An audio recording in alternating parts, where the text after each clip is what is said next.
ঈদ উল ফিতরের রাতেও দিনের কোনো আমল আছে কিনা? ঈদ উল ফিতর এর সুন্নাহ আছে অনেকগুলো। কি কি সুন্নাহ আছে ঈদ উল ফিতরের?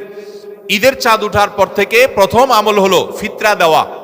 পরিবারের সবার তরফ থেকে গরিব অভাবী লোকদের কাছে, আপনার পরিবারে 5 জন হলে 5 জনের পক্ষ থেকে ফিতরা আপনি খাবার পৌঁছে দিবেন গরিবের বাসায়। এটা হলো প্রথম আমল।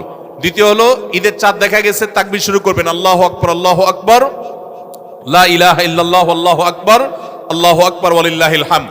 বেশি বেশি করে পড়তে থাকবেন। এটা পুরুষ হোক নারী হোক সবাই, পুরুষ একটু জোরে জোরে, মহিলা একটু আস্তে আস্তে। অবশ্য ওইটা ঈদগাহে আসার সময় জোরে জোরে পড়বেন, এক ঈদে জোরে এক ঈদে আস্তে, কিন্তু এমনি স্বাভাবিক অবস্থায় সাধারণ গতিতে পড়বেন নারী পুরুষ সবাই যার যার মতো করে তাকবীর। এবং বিশেষ করে এই তাকবীর এটা জিলহজের প্রথম দশকে পুরো দশক ধরেই পড়তে হয়। যাই হোক, এই ঈদের চাঁদ উঠার পর থেকে ঈদের নামাজ পড়তে তাকবীর আমরা শেষ করে পড়তে থাকবো। তৃতীয়ত হলো মেসওয়াক করবেন।